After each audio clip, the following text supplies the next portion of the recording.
Hi, it's Wasabi, welcome back to the channel. This is a battle on the Sand River map, and we've got Doomy Iron from Fiddy Clan. It's in the IS-3-II, which is the double-barreled tank at tier 9 on the Soviet heavy line.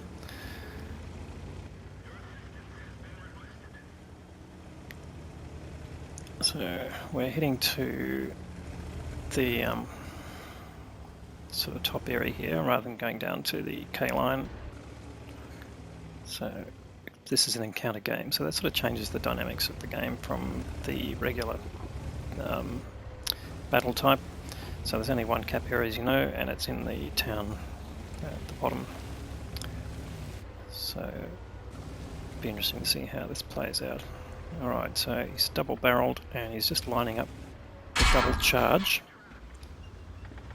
He takes a shot into his tracks from an IS-3 and puts a double barrel shot into it on his lower plate. So 749 out of 2 shells at one time. But of course that just means you've got to go into double reload. So it takes a bit longer to load the first shell and then the second shell. But as it's sort of an auto reloader, then yeah, you can shoot when you've got one shell, but you've got to make that judgment. Do you want to shoot before your second shell is loaded or not? The other difference about this tank with the average auto reloaders is the time between the 2 shells is actually almost half of what the standard reloading time of a normal shell is, so it's something you've got to take into account when you're facing off with an enemy.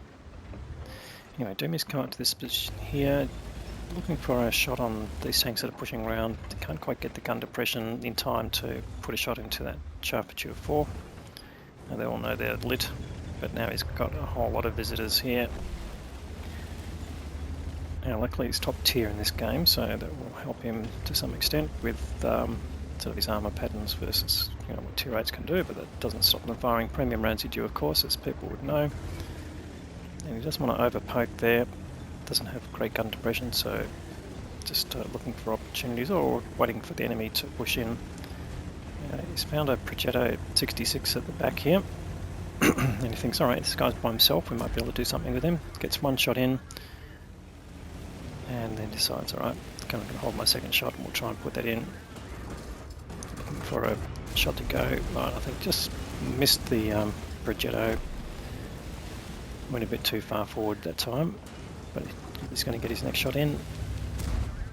Well, that one just didn't go into a penetrable spot, so Progetto's still alive, which is unfortunate, but it looks like he's on reload because he's not really doing any damage to Doomy here. He's going for the double barrel shot and he gets the kill, but at the same time he takes a hit and another hit there, so it's getting punished a bit by the TS5. And he's using the Progetto as a meat shield. Can he get a shot into the IS-5? TS5, I should say. Yes, he does. And now he's on full reload. But that last shot took him to 2 cave damage, so he's doing pretty well here. Goes through the cupola on the TS5, no problem, but takes a hit in return. And it looks a bit unnerving to see the gun of another tank come through the side of a tank's turret, but yeah, this is the way this game works with guns. Don't get obstructed by physical objects. Wargaming made a decision right in the early stages of the game that if guns were going to be obstructed by physical objects, you wouldn't be able to turn your turret in a tight space, and they thought that would take away from the playability. Anyway, that was a sort of a useful fact, sort of. He's up to 2.5 cave damage, but he's been taken down to 120 hit points, so he's going to have to carefully manage his exposure here. And he's just looking for these tanks to form up on him, but no one wants to push. And they're both tier 8, so it's sort of understandable, but they're probably also anticipating that some tanks behind him that would put shots into them, so he's got that in his advantage. He's coming up here, just looking to push in on this lurver. Snaps towards him, perhaps more in order to sort of keep him at bay, and the lurver sort of pulling back. It's been taken down in hit points as well, which is good. So he could go for a double barrel shot on the lurver.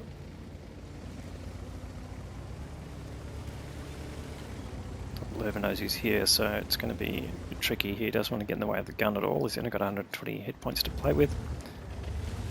And that Lerva is down to a single shot, doesn't need to go double shot on it. So let's see, he's going to tempt the Lerva into firing.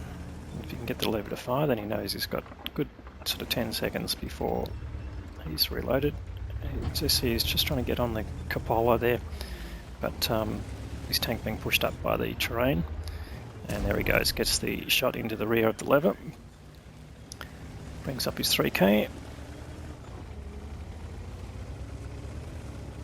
And his team is doing pretty well here. They are well in advance, and he's got a chart for 2 or 4 here. He's lining up the double shot, and he puts a nice high roll there, 819.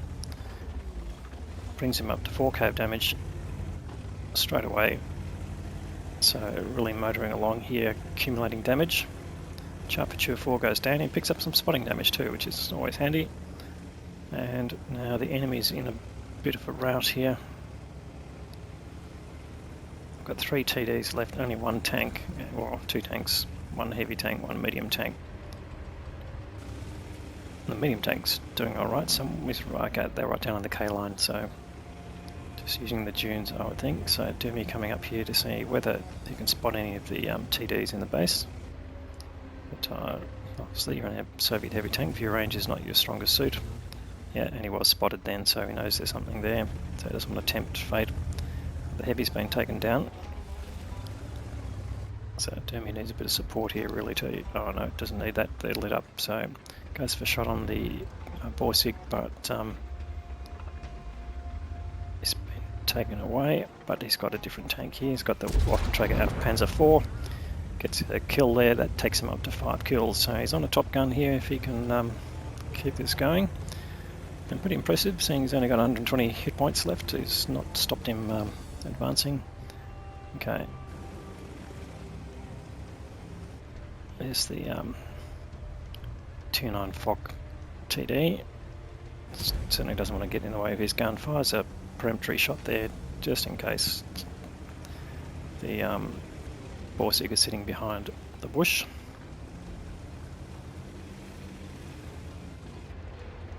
And I don't think Davey wants to kill him, does he? He's only worth a few hit points, but doesn't matter, he gets all 26 hit points like that.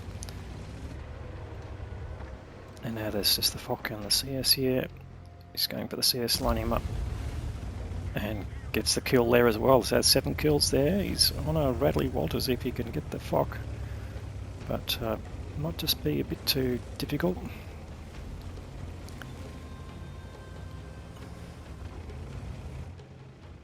Not going to get him in 1 kill, that's for sure, unless he can track him. Oh, he's running out the other way, but he's going to be a bit faster than Dumi. Coming in, lining him up for a kill. Oh, when he gets him. So that is a Radley-Walters. What a great result there. So 5.5k of damage and a Radley-Walters. Let's go and look at how that panned out in the detail. So we have a fairly impressive number of medals here. Got the Ace Tanker Mastery Badge there, of course. Top Gun for getting 6 kills, and then the Radley-Walters medal here for getting the 8 kills. And along the way he collected the High Caliber Award and the Steel Wall Award and the Spartan Award as well, which is basically bouncing shots while you're less than 10% of health. And of course a lot of the minor medals there. Anyway, let's have a look at the team score. So finished well on top there with base experience of 1681, which is a nice high level of EXP. And next player there did just under 4k in E75, so great effort there. Then G-Sword did 3k, so some really good performances from his team. And the chart for 2 or 4 that he dispatched towards the end did just under 3k, and the Waffenträger Panzer IV did just over 3k, but obviously didn't collect a lot of experience out of that. Anyway, so for his battle he fired 25 shots, 19 of those hit and 17 penetrated. Got a very small amount of assisted damage, oh, actually not too bad, 1800, so all up combined damage of over 7k, which is pretty nice. And even though he fired a bit of premium ammunition at the end, he still made a profit of 30k, which to tier 9 you wouldn't sneeze at. So he did have some battle payments there, but that all helps. Anyway, great game there from Doomy. If you liked the video, please give it a thumbs up. If you haven't subscribed to the channel, please consider doing that. I have more great content to follow, and thanks for watching.